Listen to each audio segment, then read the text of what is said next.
Hi hello, എല്ലാവർക്കും സുഖമല്ലേ? ഇന്ന് നമുക്ക് നല്ലൊരു ടൊമാറ്റോ റൈസിൻ്റെ റെസിപ്പി ആകാമെന്ന് വെച്ചു. വളരെ എളുപ്പത്തിൽ എന്നാൽ വളരെ ടേസ്റ്റിൽ ടൊമാറ്റോ റൈസ് പ്രിപ്പയർ ചെയ്യാം. ഇതുണ്ടാക്കുന്നത് ഞാനല്ല കേട്ടോ, ഏട്ടനാണ്, ഹസ്ബൻഡാണ്. സൂപ്പറായിട്ട് ഏട്ടൻ ടൊമാറ്റോ റൈസ് വെക്കും. പക്ഷേ എന്ത് ചെയ്യാനാ, ക്യാമറയ്ക്ക് പിന്നിൽ നിന്ന് വർക്ക് ചെയ്യാനാണ് പുള്ളിക്കാരന് താല്പര്യം. ഓക്കെ, അപ്പോൾ നമുക്ക് ഇതെങ്ങനെയാണ് പ്രിപ്പയർ ചെയ്യുന്നത് നോക്കാം. അപ്പോൾ ഇതിനായിട്ട് ബസ്മതി റൈസ് വേണം. ഇന്ത്യ ഗേറ്റിൻ്റെ ബസ്മതി റൈസാണ് ഞാൻ എടുത്തിട്ടുള്ളത്. ഏകദേശം ഒരു 1/2 കിലോ കാണും. ഞാനൊരു 3 ഗ്ലാസ് അളവിലാണ് എടുത്തിട്ടുള്ളത്. അടുത്തായിട്ട് നമുക്ക് വേണ്ടത് നമ്മുടെ മെയിൻ ഐറ്റമാണ് ടൊമാറ്റോ. 4 വലിയ തക്കാളിയാണ് അരിഞ്ഞു വെച്ചിരിക്കുന്നത്. ഇനി സബോള വേണം. സബോള 2 എണ്ണം എടുത്തിട്ടുണ്ട്. 2 മീഡിയം സൈസ് സബോള നീളത്തിൽ അരിഞ്ഞത് എടുത്തിട്ടുണ്ട്. ഇനി വേണ്ടത് ഇഞ്ചി വെളുത്തുള്ളി പേസ്റ്റ്. ഇത് 1 ടേബിൾ സ്പൂണോളം ഉണ്ട്. 2 പച്ചമുളക് വേണം, കുറച്ച് മല്ലിയില, കുറച്ച് പുതിനയില വേണം. ഇത്ര ഐറ്റംസ് ആണ് നമുക്ക് ടൊമാറ്റോ റൈസ് ഉണ്ടാക്കാനായിട്ട് വേണ്ടത്. അപ്പോൾ ഇതെങ്ങനെയാണ് പ്രിപ്പയർ ചെയ്യുന്നത് നോക്കാം. ഇത് ബസ്മതി റൈസ് ഒരു 1/4 മണിക്കൂറോളം വെള്ളത്തിലിട്ട് കുതിർത്തതാണ്. അപ്പം ഇങ്ങനെ ആകുമ്പോൾ നമുക്ക് പെട്ടെന്ന് തന്നെ വെന്ത് കിട്ടും. കുക്കറിലാണ് ഇത് വെക്കുന്നത്, അപ്പോൾ അതുകൊണ്ട് നമുക്ക് പെട്ടെന്ന് തന്നെ വെന്ത് കിട്ടും. അപ്പോൾ റൈസ് നന്നായിട്ട് വെള്ളമൊക്കെ ഒന്ന് മാറ്റി ഊറ്റിയെടുത്തിട്ടുണ്ട്. നമ്മൾ ഈ റൈസ് കുക്കറിലാണ് ഉണ്ടാക്കുന്നത്. അപ്പം നമുക്ക് കുക്കറിൽ വെച്ച് തന്നെ ഇതിൻ്റെ ഐറ്റംസ് ഒക്കെ ഒന്ന് വഴറ്റിയെടുക്കാം. അപ്പോൾ അതിനായിട്ട് ഓയിൽ ഒഴിച്ച് കൊടുക്കുന്നുണ്ട് കുക്കറിലേക്ക്. അതിനോടൊപ്പം തന്നെ ഒരു ടേബിൾ സ്പൂണോളം നെയ്യ് ചേർത്ത് കൊടുക്കുന്നുണ്ട്. അപ്പോൾ നല്ലൊരു ഫ്ലേവർ ആയിരിക്കും.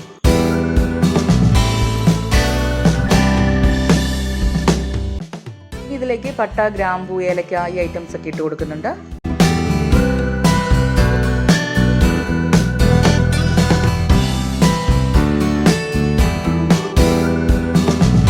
ഇതിലേക്ക് സർവ്വസുഗന്ധിയുടെ ഇല ഇട്ട് കൊടുക്കുന്നുണ്ട്. നമ്മുടെ വീട്ടിൽ തന്നെ ഉള്ളതാണ്. ഇത് ഇട്ട് കൊടുക്കുമ്പോൾ നമ്മുടെ റൈസിന് നല്ലൊരു ഫ്ലേവർ ആയിരിക്കും.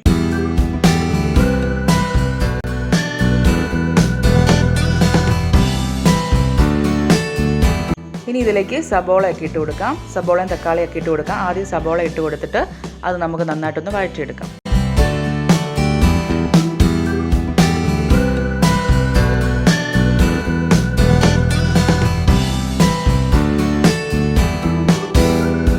ഇതിലേക്ക് ആവശ്യത്തിന് ഉപ്പിട്ട് കൊടുക്കാം.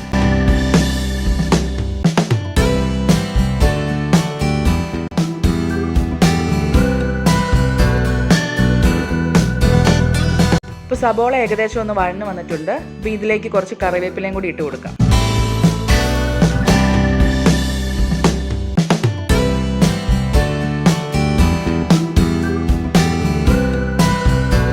ഇനി നമുക്ക് നമ്മുടെ മെയിൻ ഐറ്റം ഇതിലേക്ക് ഇട്ട് കൊടുക്കാം. തക്കാളി ഇട്ട് കൊടുക്കാം. തക്കാളി ഇട്ട് കൊടുത്തൊന്ന് വഴറ്റി കഴിഞ്ഞിട്ട് നമുക്കിതിലേക്ക് ഇഞ്ചി വെളുത്തുള്ളി പേസ്റ്റും കൂടി ഇട്ടിട്ട് നല്ലപോലെ ഒന്ന് വഴറ്റിയെടുക്കണം. തക്കാളി അത്യാവശ്യം ഒന്ന് നന്നായിട്ട് വെന്തുടയണം.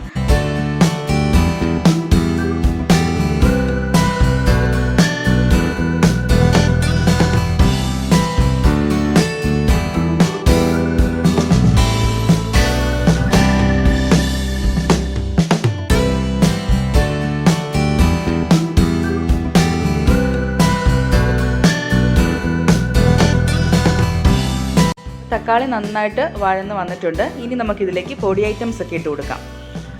1.5 ടീസ്പൂണോളം മുളക് പൊടി ചേർത്ത് കൊടുക്കുന്നുണ്ട്.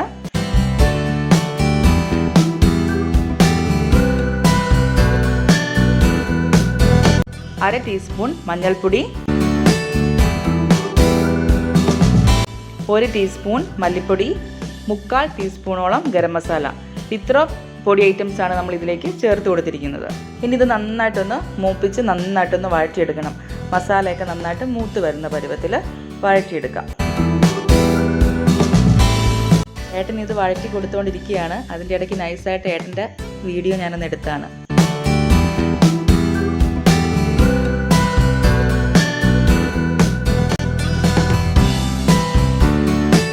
മസാലയൊക്കെ നന്നായിട്ട് മൂത്ത് വന്നിട്ടുണ്ട്. ഇനി ഇതിലേക്ക് മല്ലിയില, പുതിനയില ഇട്ട് കൊടുക്കണം. പിന്നെ നമ്മൾ നേരത്തെ എടുത്ത് വെച്ചിരുന്ന 2 പച്ചമുളകും കൂടി ഈ ഒരു സമയത്താണ് ചേർത്ത് കൊടുക്കുന്നത്.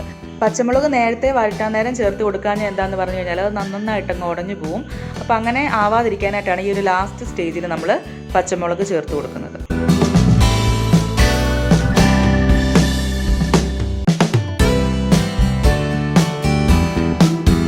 ഇനി ഇതിലോട്ട് ഒരു 1/2 ഗ്ലാസ് വെള്ളം ചേർത്ത് കൊടുക്കുന്നുണ്ട്. 1/2 ഗ്ലാസ് വെള്ളം ചേർത്തിട്ട് ഈ തക്കാളിയും ഇതെല്ലാം കൂടി നന്നായിട്ടൊന്ന് തിളക്കട്ടെ. നന്നായിട്ട് തിളച്ച് എണ്ണയൊന്ന് തെളിയുന്ന വരെ നമുക്കൊന്ന് വെയിറ്റ് ചെയ്യാം. അപ്പോൾ ഈ ഒരു ഗ്ലാസ്സിലാണ് അരി അളന്നെടുത്തിട്ടുള്ളത്. 3 ഗ്ലാസ് അരിയാണ് ഈ ഒരു ഗ്ലാസ്സിൽ അളന്നെടുത്തിട്ടുള്ളത്.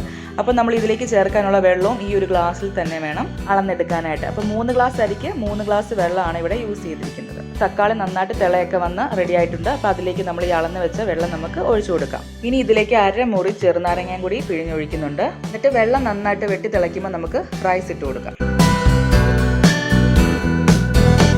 അപ്പോൾ വെള്ളം നന്നായിട്ട് വെട്ടി തിളച്ചു. ഇനി നമുക്ക് ഇതിലേക്ക് റൈസ് ഇട്ട് കൊടുക്കാം. റൈസ് ഇട്ട് കൊടുത്ത് അടച്ച് വെച്ച് നമുക്ക് ഒരു വിസിലാണ് ഇതിൻ്റെ കണക്ക്. ഒരു വിസിൽ വരുന്നിടം വരെ വെയിറ്റ് ചെയ്യാം. ഒരു വിസിൽ വന്നതിന് ശേഷം ഗ്യാസ് ഓഫ് ചെയ്ത് വെക്കാം. ആവി ഫുള്ള് പോയി കഴിയുമ്പോഴത്തേക്കിനും ഓപ്പൺ ചെയ്താൽ മതി.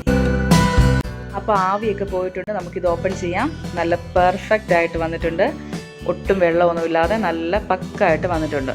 അപ്പം നമ്മളുടെ ടൊമാറ്റോ റൈസ് ഇവിടെ റെഡി ആയിട്ടുണ്ട്. എല്ലാവർക്കും ഇഷ്ടപ്പെടും. നമുക്ക് ഈസി ആയിട്ട് പെട്ടെന്ന് തന്നെ പ്രിപ്പയർ ചെയ്യാം.